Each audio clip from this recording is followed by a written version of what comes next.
अस्सलाम वालेकुम respected viewers. मैं मिस्टर रफ़ी अहमद अवान आपके सामने इस वक्त मौजूद हूँ और आज मैं अपनी बात सबसे पहले इस सिलसिले से शुरू करता हूँ कि किसी गांव के अंदर को लड़की थी जिसकी दोनों आंखें ज़रा उसका वो जिसको बैंगा कहते हैं ना, थोड़ा सा वो आइज़ का थोड़ा सा मतलब जो है ना उस तरह का कोई मसला था। बाहर निकल के ना तो एक बाबा जी को कहते हैं, बाबा जी ज़रा मेरी आंखों में गौर से देखें कि क्या मेरी आंखें आपको कतरीना कैफ की आंखों से मिलती हुई नज़र नहीं आती। तो बाबा जी बड़े हंसे, पहले तो हंस हंस के उनके हंसी ना रुके, तो बाद में कहते हैं धीए तेरियां दोवे अखां आपस दे विच नहीं रलदियां पईयां ते कतरीना कैफ दे नाल तू किथे जिहड़ा ना जा मुकाबला किता है। सेम यही सिचुएशन है रिस्पेक्टेड पेरेंट्स और स्टूडेंट्स और ऑडियंस जितने भी हैं आप लोग, कि सेम यही सिचुएशन है कि जब से कोविड आया है, माना कि एक हंगामी सिचुएशन थी, बड़ी क्रिटिकल कंडीशन अब भी है, और इस पूरे साल के अंदर जो एजुकेशन सिस्टम ने सफ़र किया है वो भी सब लोगों के सामने मौजूद है। एक नई आफात थी, नए प्रॉब्लम्स थे, उनको हैंडल करने के लिए थोड़ी बहुत गुंजाइश होती है कि उसमें गलती के इम्कानात भी हो जाए। कभी जनाब वफाक के जो हमारे वज़ीर तालीम हैं वो कहते हैं कि स्कूल खोल दें, पंजाब के जो वज़ीर तालीम हैं वो कहते हैं कि नहीं बंद कर दें, कोई कहता है कि हम परसों से खोलेंगे, दूसरा कहता है जी हम 3-4 दिन के बाद सोचेंगे, अभी फैसला करना है। ये पिछले दिनों एक दिन के लिए स्कूल लगे हैं आप सबके सामने, और उसके बाद इतनी कॉम्प्लिकेशंस आई हैं कि वफाक कुछ और कह रहा है, प्रोविंस जो है ना उसकी अपनी दलाइल हैं, एक दिन स्कूल खोल के बंद कर दिया। चले इसके ऊपर मैं ज़्यादा फोकस नहीं करता, लेकिन कम से कम उस लतीफ़े के साथ ही है कि अगर हम मैच करें अपनी गवर्नमेंट की पॉलिसीज़ को कि क्या ये अमेरिका से मतलब जो है ना कंपेयर कर लें या इंग्लैंड से या किसी दूसरे से, खुदा के लिए दूसरों से नहीं, पहले आपस में वफाक और सूबा तो अपनी आंखें मिला ले, एक डायरेक्शन में आप जाना शुरू करें, तो फिर जाके दुनिया के साथ आप कंपेयर करते रहें। और इतने दिनों का मैं अगले दिन मतलब जो है ना वफाकी वज़ीर तालीम हमारे शफकत महमूद साहब हैं, अल्लाह ताला ने उनको बहुत बुलंद जो है ना इस वक्त वो एक फेमस शख्सियत के तौर पर उभरे हैं, और उनकी वजारत मेरा ख्याल है पूरी दुनिया की सबसे सिंपलेस्ट जो है ना वो वजारत है कि जिन्होंने यही पूछते रहना है अपने सबॉर्डिनेट से, हाँ जी क्या हो गया, स्कूल बंद करने हैं, स्कूल बंद हो गए, स्कूल खोलने हैं, स्कूल खोल गए, सिवाय इसके उन्होंने कोई काम नहीं किया। अगले दिन टीवी पे आके बड़े ही वसूख से एंकर को कह रहे थे कि देखें एंकर, आप ये ना समझे जो मैं कह रहा हूं वो मैं कह रहा हूं, मैं तो एक स्पोक्स पर्सन हूं, मुझे जूनियर जो कहेंगे वो कहेगा, मैं तो आप तक वो पहुंचा देता हूं, consider me as spokes person, ये उनका क्लियर है।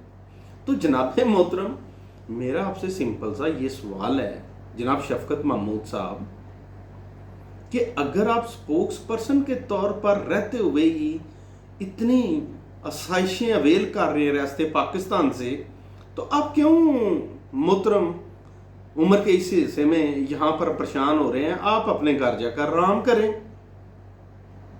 Otherwise you have to own all the decisions, junior जो मर्जी ये कहते रहे।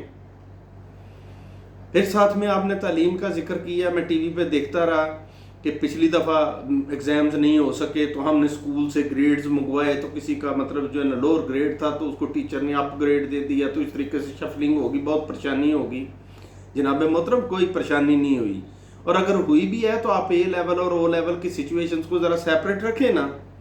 और आते हैं बात करते हैं कि हमारा जो सेकेंडरी स्कूल सिस्टम है और हायर सेकेंडरी स्कूल सिस्टम है, जिसमें 9th 10th फर्स्ट ईयर और सेकंड ईयर ये 4 क्लासेस हैं, जो इनके साथ आपने सलूक की है, आप सिर्फ उसकी बात क्यों नहीं करते? पिछले साल आपने 10th के एग्जाम्स लिए हैं, बहुत अच्छा किया आपने, उनके रिजल्ट्स आए हैं, बहुत अच्छा किया है। इस साल भी आपने 10th के एग्ज़ाम्स लेने हैं, और साथ में सेकंड ईयर के मोस्ट इम्पॉर्टेंट है वो भी लें, क्योंकि सेकंड ईयर वालों ने यूनिवर्सिटीज़ में दाखिले लेने हैं और 10th क्लास वालों ने कॉलेज में दाखिला लेना है। उनके एग्ज़ाम्स का तो मसला कोई नहीं है, लें आप एग्ज़ाम्स, हमें उससे कोई इतराज़ नहीं है। लेकिन खुदा के लिए 9th और फर्स्ट ईयर का कुछ ख्याल करें। वहाँ पे करोड़ों रुपए खर्च करके इतने इतने आला पाए के मिनिस्टर्स और साथ में मतलब बहुत सारे डिपार्टमेंट्स मिलकर क्या डिसाइड कर रहे हैं आप लोग। 9th और 11th को खुदा के लिए माफ़ी दे दें उनको, उनका टाइम पहले बहुत अर्ज हो चुका है। उनके मार्च में एग्ज़ाम्स होते हैं, आज मई ख़त्म हो गया है। अभी आप कह रहे हैं कि हम 10th और जो है ना उसके बाद 12th जो है उनके एग्ज़ाम्स लेंगे, फिर आगे जाके अगस्त के अंदर जाके ये एग्ज़ाम्स ख़त्म होंगे। खुदा के लिए 10th और फर्स्ट सेकंड ईयर जो है उनके एग्ज़ाम्स को as soon as possible conduct करें। कोरोना अगर थोड़ा सा रिलीफ देता है तो उनके एग्ज़ाम ज़रूर लें।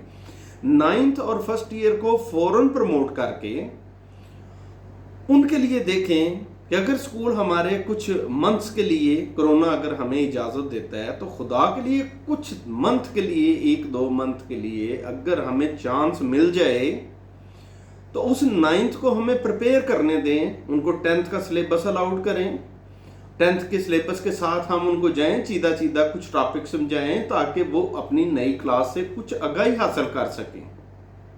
आपने जनाब मोहतरम करना क्या है कि आपने अभी इनका अगस्त में एग्ज़ाम्स ले लेने हैं।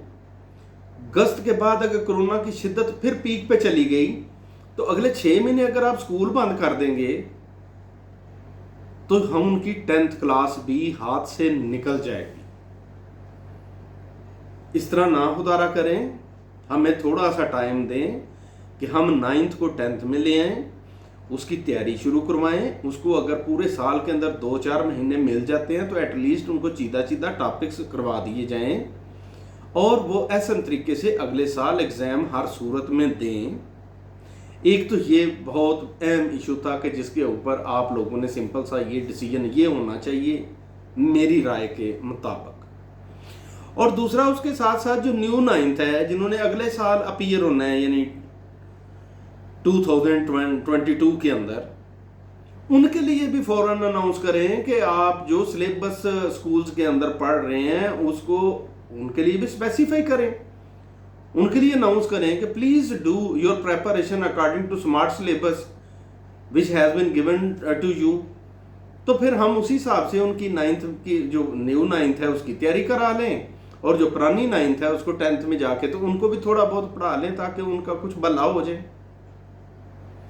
और ऊपर से आप जुलाई और अगस्त में एग्जाम्स लेंगे। जनाब मोहतरम, आप जिस जगह पे बैठकर उस ठंडे यख रूम के अंदर कि जहां पर आप एक मोटा कोट और नीचे मोटे मतलब जो है ना कपड़े पहनकर और आपको फील होता है कि काश अगर जर्सी भी हो जाए तो मैं इजी फील हूँ। इतने कोल्ड टेम्परेचर्स के अंदर जब मीटिंग्स होती हैं तो उनको एहसास नहीं होता कि जुलाई और अगस्त क्या है ये। आप लोगों ने खुदारा अगर जुलाई और अगस्त के एग्जाम्स का सोचना है तो आप ज़रा किसी ऐसे कमरे में चले जाएं जहाँ पे पंखा ना हो, जहाँ पे एसी ना हो। आप उस कमरे में बैठ के डिसाइड करें। आप बोलेंगे ओहो मई है लेकिन गर्मी इतनी ज़्यादा है, हम मरने लगे हैं, मतलब हमारी कोई हालत नहीं है। तो जब मई के अंदर कोई हालत नहीं है तो आप सोचें कि जुलाई और अगस्त के हब्बस के महीनों के अंदर कैसे पॉसिबल है कि उन हॉल्स के अंदर बच्चे एग्जाम्स दें कि जहां पर पंखों की पहले ही शॉर्टेज है और अगर ऊपर से लोड शेडिंग की कोई प्रोसेस और प्रॉब्लम हो गया तो उनकी जान जाने का गर्मी से खतरा हो जाएगा। कोरोना से बचा रहे हैं तो गर्मी की उनके जो है ना वो गर्मी से मारने लगे हैं। मौसम का देखें सूरत हाल को, ये बड़ा मुश्किल है। आप जून में एग्जाम लेंगे बड़ा मुश्किल होगा, जुलाई के स्टार्ट में करेंगे शदीद हो जाएगा। आप वो 9th और फर्स्ट ईयर के एग्जाम जरा लेके दिखाइएगा, आप देखें कि वहां पे कॉम्प्लिकेशंस क्या होती हैं। तो मेरी गवर्नमेंट से रिक्वेस्ट है कि खुदारा 9th और फर्स्ट ईयर को माफ़ी देकर उनके नए सिलेबस शुरू कराएं, उनको प्रमोट करें, पिछली क्लासेस को भी प्रमोट कर दें और 10th और फर्स्ट ईयर के एग्ज़ाम्स बनते हैं उनको एग्ज़ाम्स को लें। मौसम की शिद्दत को भी देखना है। कोरोना अगर डाउन पे जा रहा है तो बहुत अच्छा होगा, लेकिन अगर गर्मी की शिद्दत के अंदर तो ना तो वहाँ पर एजुकेशन का प्रोसेस चल सकता है, ना एग्ज़ाम की सूरत हाल है। इस चीज़ को मद्देनज़र रखते हुए इनके decisions as soon as possible लें, ताकि हमारा जो पहले ही एजुकेशन का शदीद नुकसान हो चुका है उससे तो कम से कम हम बच जाएं, थोड़े बहुत सही। ऊपर से एग्ज़ाम्स के लिए अब एक और बात भी है कि आप कह रहे हैं जी 10th का एग्ज़ाम होगा, ज़रूर होगा, ज़रूर होगा। तो जनाब एग्ज़ाम कैसे होगा? आप कभी सोचा है ऐसे ही कि जो बच्चे 10th में हैं उनमें से चंद एक हज़ारों में से चंद एक फैमिलीज़ ने तो अपने आप को महफूज बना लिया है कि उन्होंने अरेंज कर लिया एजुकेशन का, और उनके तो रत्ती बराबर भी फ़र्क नहीं पड़ा। लेकिन आप ऑनलाइन सिचुएशन जिसमें कि बच्चों के पास अगर एक मतवस्त तबके का घर है और उसके 5-6 बच्चे स्कूल्स में जाते हैं, तो ऑनलाइन क्लासेस का मतलब यह है कि अगर वो खुदा न खास्ता को प्राइवेट स्कूल कंडक्ट करते भी हैं तो उन घर में बैठे हुए पर्सन्स का भी सोचें कि वहाँ पे 5 मोबाइल्स और इंटरनेट के साथ और कैसे वो मुमकिन है।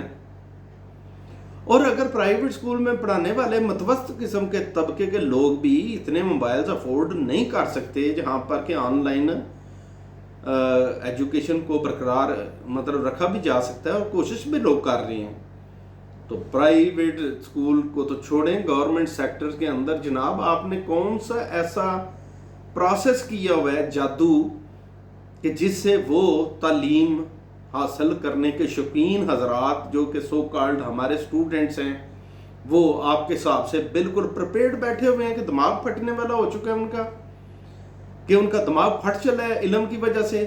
नहीं जनाब मोहतरम, नहीं नहीं नहीं नहीं, कोई हालत नहीं है।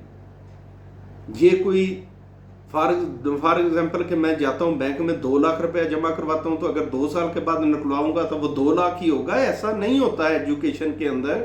अगर एक स्टूडेंट को 1 साल पहले हमने 9th में छोड़ा है, आज उसका लेवल 5th क्लास के भी बराबर नहीं है। पहले ही टमटमाते हुए चिराग थे जिनको फूंके मार मार के उनको आग लगा के तो थोड़ा सा जलाया जा रहा था। ये पूरे 1 साल के गैप के बाद तो जनाब उनके टमटमाते चिराग बुझ भी गए हैं, और ऊपर से माशाल्लाह तालीम के शौकीन स्टूडेंट्स हमारे जो जान निछावर करते हैं तालीम के, उनके पास जो टिमटमाता चिराग था वो बुझे, उन्होंने ऊपर से पानी में डुबोकर उसको ऐसा गीला किया है कि मेरा तो ख्याल नहीं कि किसी बम से भी वो दोबारा रोशन हो सके। उनकी ज़हनी सलाहियत जो है 9 से 8, 8 से 7, 5, वो तो डिक्टेशन ला लिखने के काबिल नहीं है। आप कहते हैं एग्जाम्स लेंगे तो अगली क्लासेस में उनको भेजेंगे। इनको जो है 80% से अबव जो हमारी पॉपुलेशन है, हमें देखना ये है कि उनके अंदर क्या मसाइल्स आ रहे हैं।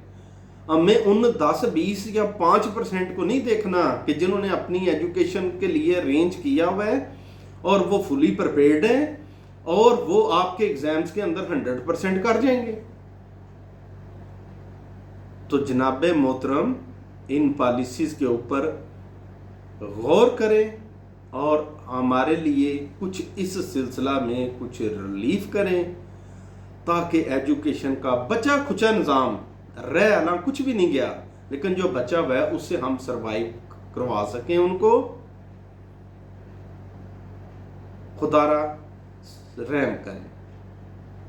और मेरा तमाम सुनने वाले नाजरीन जो हैं इस वक्त, उनसे मेरी रिक्वेस्ट है कि काइंडली वीडियो को शेयर ज़रूर कर दें, ताकि शेयर होते होते किसी आला मुकाम तक ये बात पहुँचे और उनको बात की समझ आ जाए। अल्लाह हाफिज़।